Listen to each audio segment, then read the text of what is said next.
शिवसेना भाजप युतीचे उमेदवार खासदार हेमंत गोडसे यांच्या प्रचारार्थ सिन्नर येथे युवा सेना प्रमुख आदित्य ठाकरे यांच्या प्रमुख उपस्थितीत प्रचार सभा संपन्न झाली। सिन्नर या नाशिक लोकसभा मतदारसंघातील अत्यंत महत्त्वाच्या तालुक्यात मताधिक्य मिळवण्यासाठी सर्वच उमेदवार प्रयत्नशील आहेत। शिवसेना भाजपा मित्रपक्ष महायुतीचे उमेदवार हेमंत गोडसे यांच्या प्रचारार्थ युवासेना प्रमुख आदित्य ठाकरे यांच्या प्रमुख उपस्थितीत सिन्नर येथे प्रचार सभा संपन्न झाली। या प्रसंगी राज्यमंत्री दादा भुसे, शिवसेना जिल्हाप्रमुख विजय करंजकर, उमेदवार हेमंत गोडसे, आमदार राजाभाऊ वाजे, गुलाबराव पाटील, उदय सांगळे यांच्यासहित भाजपा तसेच मित्रपक्षांचे प्रमुख पदाधिकारी व्यासपीठावर उपस्थित होते। आदित्य ठाकरेंसहित सर्व प्रमुख मान्यवरांचे उत्साहात स्वागत करण्यात आले। प्रमुख वक्त्यांनी खासदार हेमंत गोडसे यांना पुन्हा खासदारपदी निवडून देण्याचं मतदारांना आवाहन केलं। कुठलेल्या गुंडांची टोळी, त्यांचं ते पोट्टे उभं आहे, कसं काही समाजसेवकच आहे, 2.5 वर्ष जेलमध्ये राहिले, साधू संत म्हणून आलाय उभं राहायला, कसं हरिभक्त परायणच आहे तो, त्याचं कीर्तनकाराचं कीर्तन ठेवावं। 2.5 वर्ष मनी लॉन्ड्रिंग मध्ये राहिलेलं माणूस उभं राहतं, माझा सारख्याचा पोट्टा असता तर मी तिकीटच दिलं नसते। पण ते कसं आहे, ऑलरेडी पुत्र प्रेम हे सुटत नाही माणसाचं, आणि उभा केलाय। पण त्यांना माहित पडलं की याला आपला पोट्टा उभा राहिला तरी गोडसे जड आहे, शेवटी हे दोघं आमचीच दत्तक पुत्र आहे। हे कुपोषित बालक गुबगुबीत झाली आणि नंतर ये सोन्या मांडीवर ये। भुजबळ साहेब शिवसेना, कोकाटे साहेब शिवसेना, कतलिया कहीं सांप बदल लेते हैं, पुण्य के आड़ में पाप बदल लेते हैं, मतलब के लिए कई लोग अपने बाप बदल लेते हैं।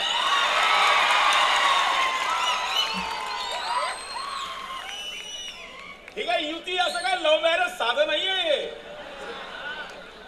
भाजपा शिवसेनेची युती ही मतलबाची युती नाहीये। 1989 साली ज्यावेळेस पहिल्या वेळेस आमच्याकडे उत्तमराव पाटील म्हणून खासदारकीला उभे राहिले, तेव्हापासूनची ही युती आहे। मग युती आमची झाली, नंतर आता युती तुटली, आता यांना बोलायला जागा झाली, मग शिवसेना फरफटत गेली भाजप बरोबर। ते आमचं आम्ही बघू ना। आता नवरा बायको आहे, 25 वर्षाचा संसार आहे, कुठं फाटलं असेल, 2-4 महिने 2-4 वर्ष तिकडे राहील, चल बाबा घरचं चुडीचं लाकूड चुडीचं चढतं, चल एक पप्पी दे दे मुझे, पुन्हा वापस। तुम्हाला काय पडली आमच्या युतीमधली? ही मतलबाची युती नाहीये, ही गटर वॉटर मीटरची निवडणूक नाहीये, ही निवडणूक देशाचा पंतप्रधान ठरवणारी निवडणूक आहे। एकीकडे 56 पक्ष एकत्र आहे आणि एकीकडे 56 इंचीवाला माणूस आहे।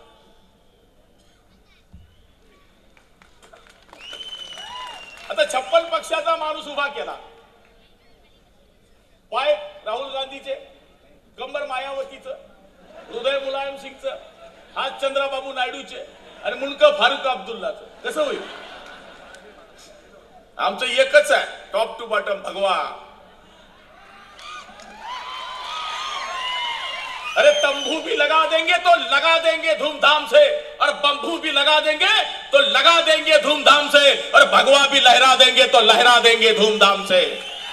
की आपला लोकप्रतिनिधी जनतेच्या संपर्कात पाहिजे, जनतेला उपलब्ध पाहिजे।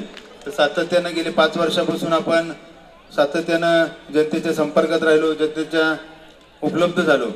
त्याचबरोबर दुसरी जी जबाबदारी असते, संसदेमध्ये आपल्या मतदारसंघातले राष्ट्रहिताचे जे काही प्रश्न असतील तेही मांडण्याचं काम त्या ठिकाणी आपण केलं। व त्याचबरोबरीनं केंद्राच्या अखत्यारीत असलेल्या अधिकार व जबाबदाऱ्या या माध्यमातून प्रत्येक सरपंचाच्या, पंचायत समिती सदस्य, जिल्हा परिषद सदस्य, आमदार, खासदार प्रत्येकाच्या अधिकारी आणि जबाबदाऱ्या वेगवेगळ्या असतात, आणि म्हणून आपण आपल्या केंद्र शासनाच्या विविध मंत्रालयाच्या विविध विभागाच्या मार्फत आपल्या मतदारसंघामध्ये ज्या काही योजना असतील त्या राबवण्याचं काम आपण या 5 वर्षामध्ये केलं। त्यामध्ये या नाशिक लोकसभेच्या सर्वांगीण विकासाच्या दृष्टीने जे काही प्रश्न असतील, मग ती विमान सेवा असेल, राष्ट्रीय महामार्ग असतील, रेल्वेचे विषय असतील, नदीजोड प्रकल्प असतील, 100 एकरमध्ये इलेक्ट्रिकल टेस्टिंग लॅब असेल, व्हील रिपेअरचा कारखाना असेल, नेट एक्झाम सेंटर असेल, 100 बेडचं सिव्हिल हॉस्पिटल असेल, प्रसाद योजनेच्या अंतर्गत त्र्यंबकेश्वरचा विकास असेल, असे क्रीडा संकुल असतील, असे वेगवेगळ्या विभागाच्या मार्फत अनेक विकास कामं आपल्या नाशिक लोकसभेच्या सर्वांगीण विकासाच्या दृष्टीने त्या ठिकाणी आपण केली. आज मी खरं माझं हे सौभाग्य मानतो की ज्यांच्यामध्ये मी बसलोय ते फक्त शिवसेनेचे नाही तर महाराष्ट्रात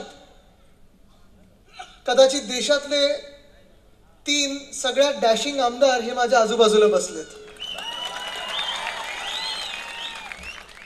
आणि डॅशिंग म्हणजे नुसतं होर्डिंगवर दिसत नाही, ते लोकांमध्ये राहतात आणि काम करून दाखवतात. तसंच जे माझ्या बाजूला बसलेले खासदार आहेत आणि पुन्हा एकदा बनणारे खासदार आहेत, तुम्ही त्यांना आत्ता खासदार पुन्हा एकदा बनवणार आहात, हेमंत गोडसेजी, ते देखील मला अभिमानाने तुम्हाला सांगू शकतो की देशात काही टॉप 10 मध्ये जे MP येतील असं काम करणारे ते खासदार आहेत आपले.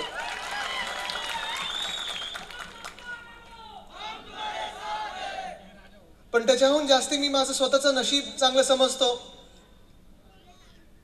आणि जसं आपण आत्ता सांगितलं गुलाबरावजी की माझे विचार ऐकायला इथे सगळे आलेले आहेत, मी वाटतो हे माझे विचार कोणी ऐकायला नाही आलेत. जे आपल्या आमदारांनी आणि वाजे साहेबांनी इथे काम केले, शिवसेनेनी काम केलंय,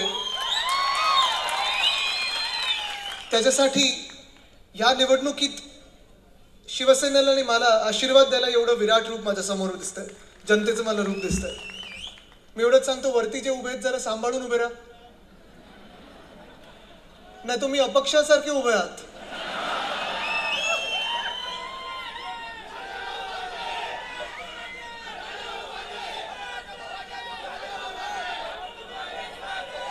मी अपक्षासारखे एवढंच सांगितलं कारण मागे जायला संधी तर लवकर जा, नाही तर पुढे आलं तर पडाल तुम्ही तोंडावर. पण खरोखर आज तुमचं रूप बघून मला काय बोलायचं हे शब्द सुचत नाहीयेत. मला वाटतं मी काही बोलण्याच्या आधी तुम्हाला एकदा नमस्कार करू इच्छितो.